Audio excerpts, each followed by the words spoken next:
And if you no longer go for a gap that exists, you're no longer a racing driver.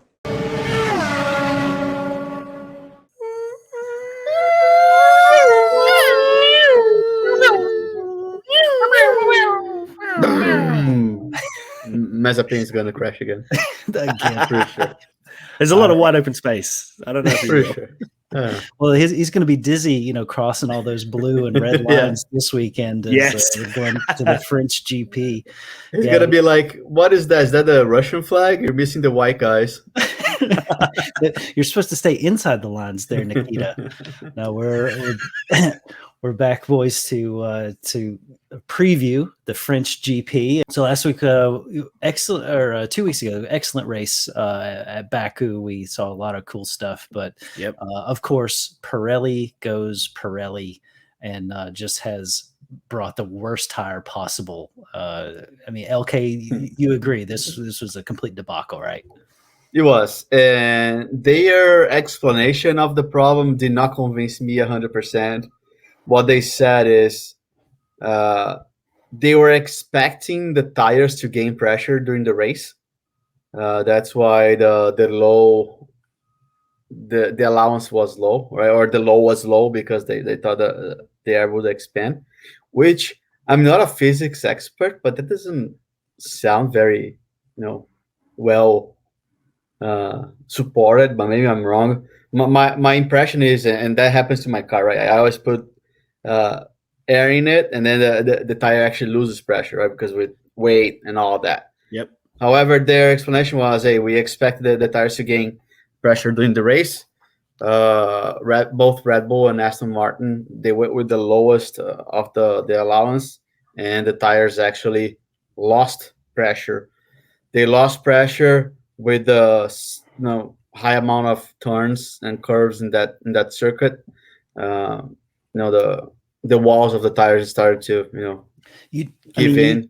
You knew something was up when they changed the pressure requirement, and then just fully go into this gaslighting mode of trying to convince us that everybody's running over debris, everybody ran over something, and all these tires just magically exploded because it's a street circuit. It had nothing to do with that. They knew these things were engineered to fail under these circumstances, and just trying to cover it up. But I mean, Jamie, you're probably the biggest Pirelli supporter.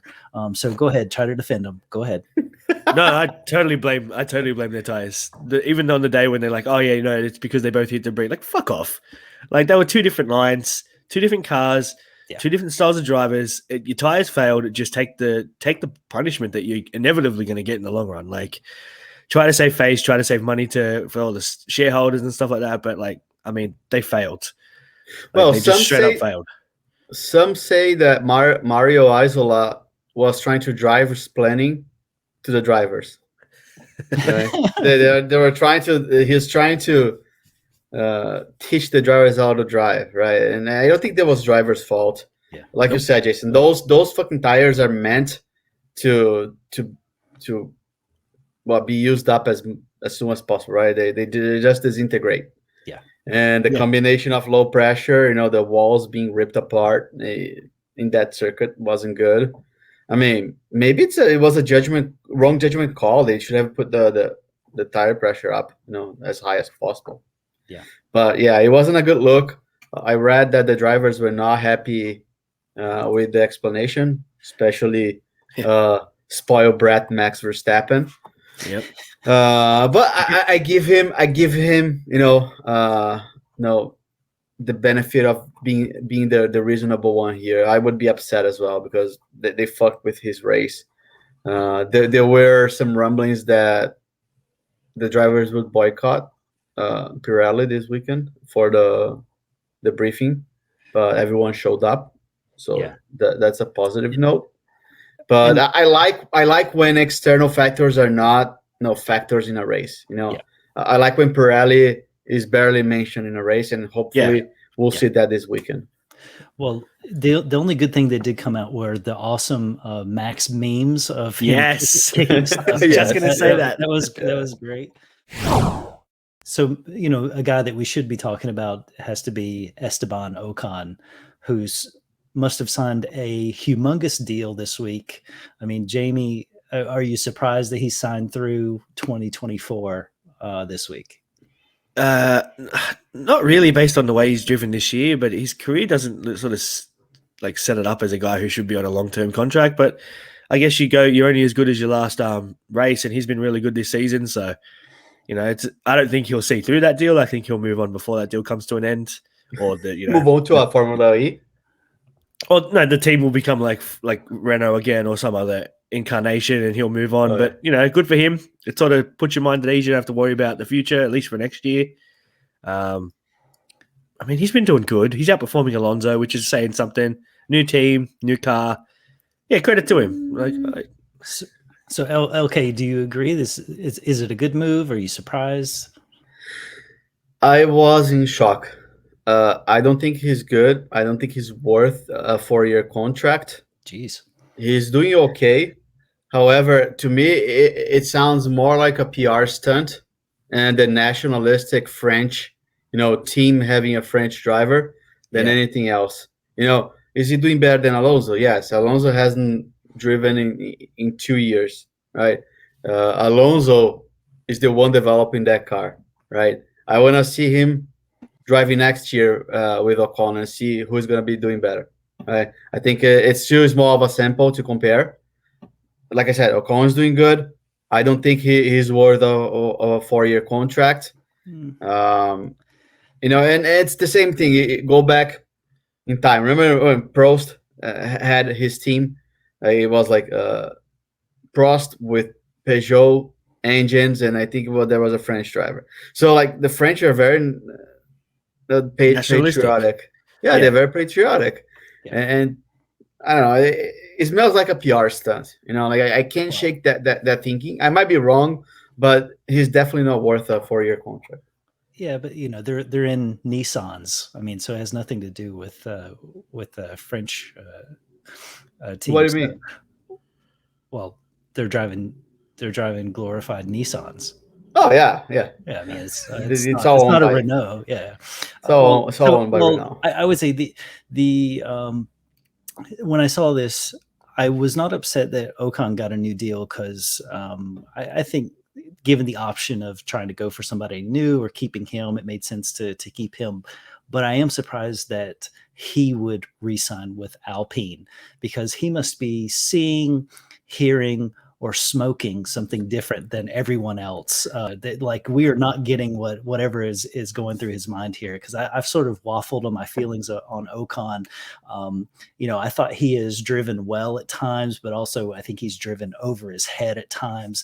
I think he's had really poor racecraft in a lot of times, especially at his time at Racing Point. I thought his racecraft was just horrific, and so.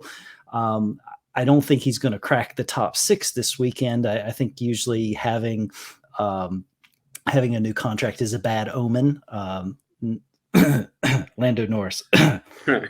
Usually they struggle, when juju, bad juju. Yeah, it's usually not a good sign. And I would have liked to see Ocon wait for a better seat, but I don't know that there was a better seat that was realistic. I mean, so that's my question. That's my question. Where can he possibly go and move up from Alpine? There's no available seats. Like we know that, right? Like Ferrari, Mercedes with Bottas or with Russell, right? Yep. I think Red Bull will resign Perez. Yeah. Yep. So what? What's next? Maybe Ricardo. Maybe he can go to McLaren because Ricardo sucks, but that's the only team that could possibly be better than Alpine. Yeah, I think because Perez has done so well, I think that could have been a hope that if Perez struggled, he had a shot. But after you see Perez win and him do better than Gasly, Gasly's doing well at Gasly doing well. That's it. Yeah. Yeah, that there wasn't really another seat open. I mean, it looks like Vettel will probably stick around for another year. Big Daddy Stroll's not going to kick out his son. So yeah, you're right that it was probably the only option, only realistic option. But it is a little bit surprising that it's a 3-year deal. You would think he would want to do like 1 year at a time, or one with an option or something like. But it's like any other sport, right? He's probably making a lot of money for his future, right? If it's a guaranteed 3 year, it is what it is. And maybe who He's knows? setting Like we himself know in Formula One that contracts don't mean a lot. So Yep. 2 years down the road, a Mercedes seat opens up, or another top team, you can move. So we'll see. On a more serious note, Ferrari. What's going on with Ferrari? Are they for real, or are they gonna go back to beginning of the season performance? What a joke! What a joke! Yeah, this is a flash in the pan. Yep. Winning some polls. The Ferrari fans, think that they've got something this year. These guys just need to go away. And what's even funnier is that if you look ahead, they haven't. They've started to reveal kind of their engine plans for the future, and like they refuse to take the Mercedes engine layout with the turbo and stuff. So this is the trend you're going to see for the next 4 or 5 years. They are a joke. I disagree. I think they are evolving. Not for this season. I think this season, I wouldn't say lost, but it's going to be a constant evolution. This weekend, rather, I don't think they will do well. However, they could be fighting, for like maybe 4th, 5th team in the grid. I think McLaren with Norris will go back to being the 3rd team right there. But there is some hopes there, right? The straight speed was there. The problem was, the turns and the middle of the track is where they lose performance. The aim of setting up the car for qualifying, risking performance on race day. I don't know. I know my buddy Mattia listened to me, and he started to change the team. He's bringing more people in to help him. Even though he's not bringing foreigners, it's still like all within the familia. He's bringing more people to help him, and he's on the right track. I think he's on the right track. He's gonna put the Ferrari back on top. Nope. I mean, starting 2022 on top of the midfield. Yeah, on top of the grid. Top of the midfield. I mean, sure. Leclerc's been good this year. He's probably been the most consistent driver for the season when you look at results. He's constantly around that 4th spot. Are we watching the same Formula One, or are we on a That's different reality here? I mean, that's the wildest thing I've heard. I mean, he gets the pole. We know he's. Can you click that and put that out on Twitter? That's the craziest thing I've heard. I mean, look at the results. He's right. He's like 4th or 5th most of the season. I mean, I feel like we are in the Spider-Verse. Remember that all the different realities? That's where JB came from, a different reality where Leclerc is winning. Before Monaco and Baku, we were all agreeing that Leclerc's been a great driver. He's been just doing what he can in the situation. You were agreeing that finishes. We knew it was all a ruse. We knew it was a fake good performance. This was before he got the pole at Monaco. Pole at Monaco where he didn't end up starting, which he could have done a really good job on that racetrack in that car. Like it's hard to pass. He had pole. He goes a long way to get in the podium there. And Baku, he just got swallowed. We knew that D-bag didn't really have speed. That this is all a flash in the pan. He's just getting lucky in qualifying sessions. Jamie, I don't know if it's the vaccine or it's the water there in Australia, but something's going on with this country. I haven't had no vaccine. That's the water. You've done way too many blasts from the past episodes. To think like that Ferrari those. is good this year. Right. Well, now that we've ruined your Ferrari take, he is a good driver. He is 6th in Bahrain. That's a pretty good performance for what that car is. Adequate. 4th in Emiliano Romagna, so Portugal. No, that's Italy. And then 6th again in Portugal. Spain, he had another. I think he had a really good result. 4th in Spain. He's doing the best he can with that car, man. He's the most consistent driver this year. I love how you're defending mediocrity. Running in the mid pack. Participation trophy. Hand out trophies to everyone. That's not mid pack. That's top 6 to 4, just off the podium. That's a good driver right there. I mean, this reminds me. If Bottas could be doing that, Mercedes would be leading that constructors championship. If Bottas could just put that together. That's true. This reminds me. I don't know if you've seen this year the champagne sponsor or brand is Ferrari. It has nothing to do with the team. I actually Googled about that. It's just happened to be someone that was last name Ferrari that created a company many years ago. I was watching the race, not Baku, Monaco, with my wife. She's like, "Oh, nice! Now they put the team's names in the bottles for the champagne celebrations." Like, no, that's the brand name.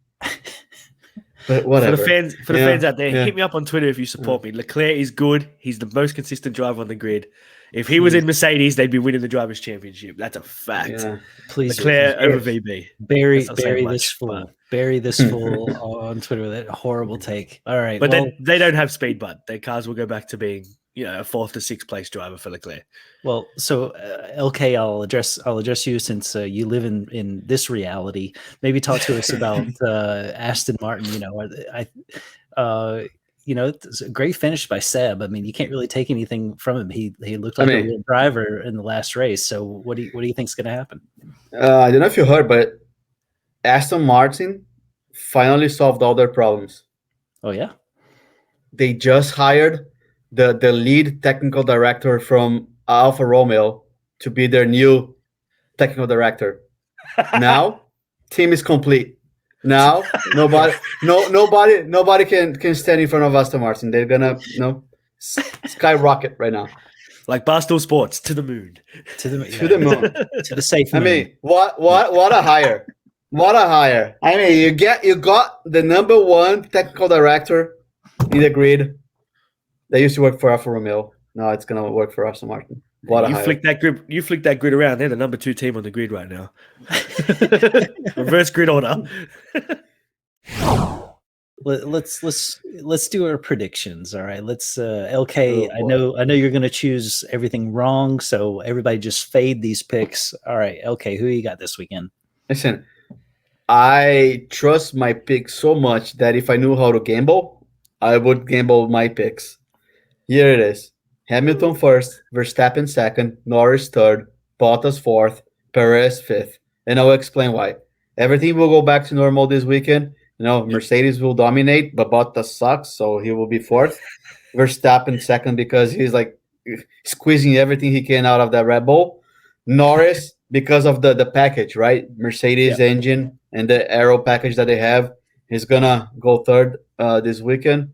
And then Perez, it was a toss-up, Bottas and Perez, but I think Bottas will finish 4th because it's the better car.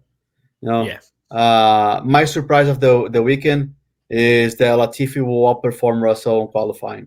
So it will be the 2nd time in Russell's career that he'll be out-qualified by a teammate. Okay.